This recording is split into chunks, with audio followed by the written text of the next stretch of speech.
The massive studio of Philippines Got Talent vibrates with excitement as the audience settles into their seats. It is the final week of auditions, and the production team has been whispering all morning about a mysterious last-minute contestant. The giant LED screens glow in shades of blue as the host announces, next performer. Elias. No last name. No background video. Just a single word that feels almost incomplete. A young man steps onto the stage, dressed simply in a dark shirt and worn jeans.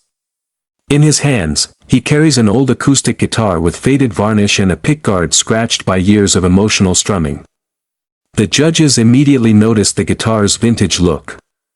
Vice Ganda leans forward, curious. Robin Padilla nods respectfully, sensing something traditional about the contestant. But Simon Cowell, sitting in as a special international judge, raises an eyebrow with the skeptical interest of a man who has seen thousands of auditions but still instinctively recognizes when something unusual is about to happen.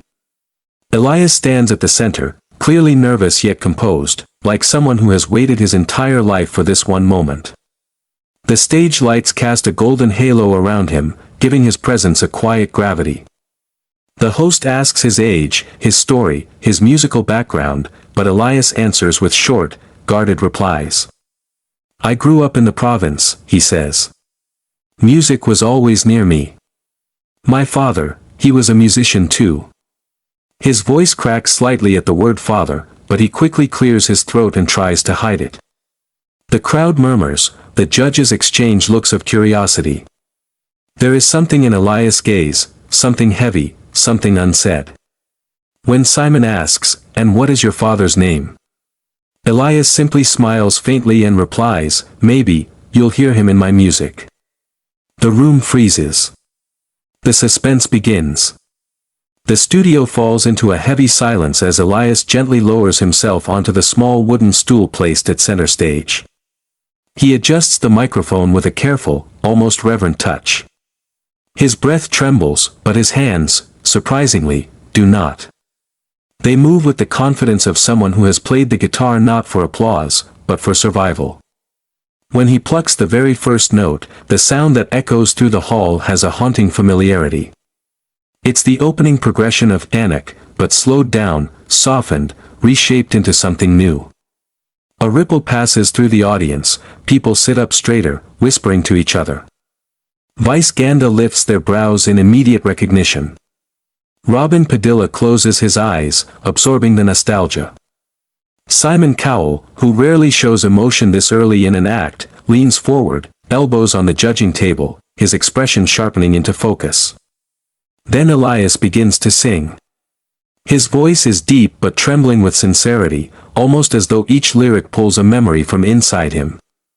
He sings the Tagalog lines with painful clarity, like someone reliving the past rather than performing a song. The tone is unmistakably reminiscent of Freddie Aguilar's soulful storytelling, but there is something else layered within, youth, longing, and an ache that feels deeply personal. The audience becomes completely still. Halfway through the song, Elias surprises everyone by shifting into English, lyrics no one has heard before.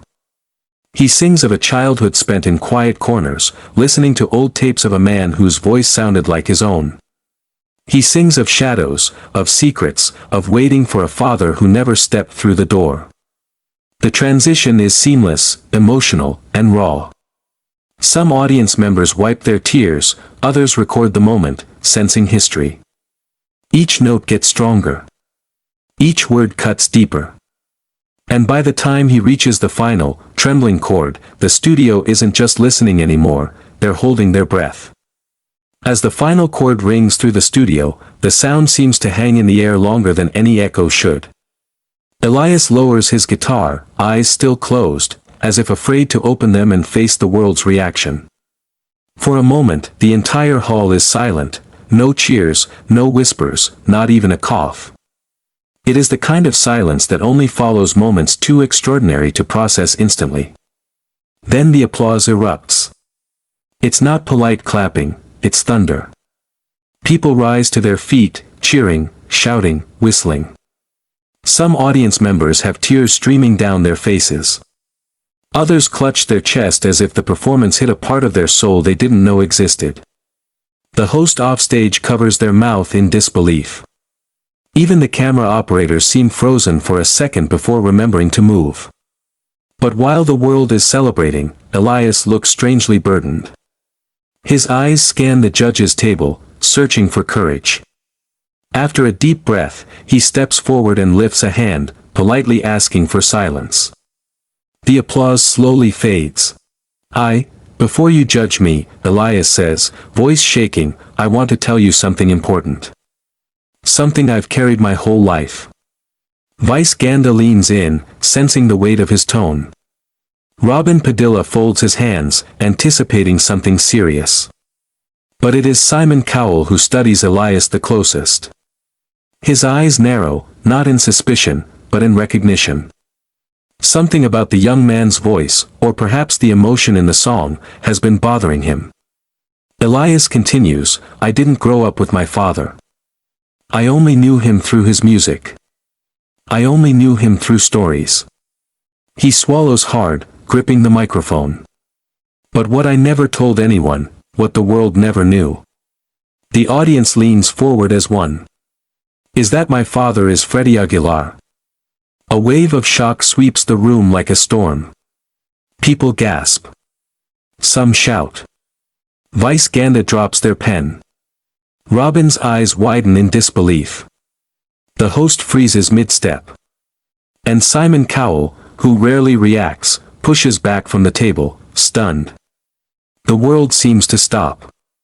A secret, hidden for decades, has just been revealed on live television. The revelation hangs in the air like an electric charge. Elias' words, my father is Freddie Aguilar, echo in the studio, bouncing off the walls and reverberating through every heart in attendance. For a brief moment, the crowd, the judges, and the production crew are frozen, suspended in disbelief. Simon Cowell, a man known worldwide for his stoic demeanor and razor-sharp critiques, sits motionless, his usual smug confidence replaced with a rare, raw astonishment. He leans forward on the judging table, resting his chin in his hands, eyes fixed on Elias. Every instinct in him tells Simon that this is more than a talented performance, it's history unfolding before him. His sharp green eyes, which have judged and rejected thousands of hopefuls, now soften. For the first time in years, he is genuinely speechless. After several seconds of silence, Simon slowly stands. The studio audience gasps at the sight of the usually reserved judge rising from his seat. He steps closer to the stage, his voice low but filled with wonder. I've seen thousands of auditions, and I've rarely been completely lost for words, he says. But what you've done today, it's beyond talent. It's not just singing. It's storytelling. It's history. He glances at the other judges, then back at Elias. You didn't just perform a song, you resurrected a legend in a way no one else could. His eyes glimmer with a mix of respect and awe, and for a moment, the usually intimidating Simon Cowell seems almost human, moved, humbled, and touched by a son standing before the world, singing the legacy of a father he never knew. Without hesitation, Simon presses the golden buzzer. Gold confetti explodes over the stage, cascading like a shimmering waterfall. The audience erupts in ecstatic cheers, some crying, some screaming, some jumping to their feet. Elias drops to his knees, overwhelmed by the moment. It's not just the recognition of a judge, it's the acknowledgement that his truth, his story, and his music have finally reached the world. The studio becomes a whirlwind of emotion, history, and revelation. Simon Cowell, speechless but visibly moved, watches as a hidden sun brings a legend back to life. As the studio lights dim, the chaos of applause, confetti, and cheers gives way to the larger reality: the world is watching. By the time Elias steps backstage, cameras are rolling, phones are streaming live, and social media is already exploding. Clips of his performance circulate across TikTok, Instagram, Facebook, and Twitter within minutes, accompanied by captions like, Freddie Aguilar's hidden son stuns the world, and, PGT history made tonight. News outlets scramble to verify the story. Headlines flash across screens: Elias Aguilar, the son the world never knew, and Philippines Got Talent uncovers musical legacy. Hashtags trend globally. Fans from Manila to New York to Tokyo share clips, crying, commenting, and applauding. The performance has transcended talent. It has become a symbol of reconciliation, identity, and the enduring power of music. Even Freddie Aguilar himself releases a statement: "If Elias is truly my son, I welcome him with open arms." Music has always connected us, and now the world can see it too.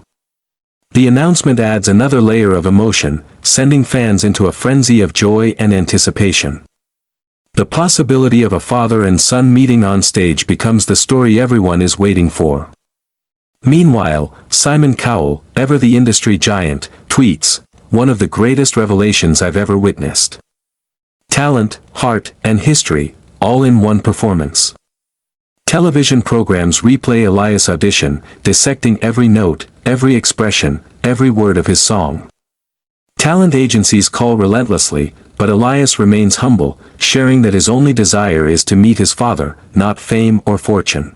Outside the studio, a crowd gathers, candles in hand, guitars in lap, softly singing Anak in tribute.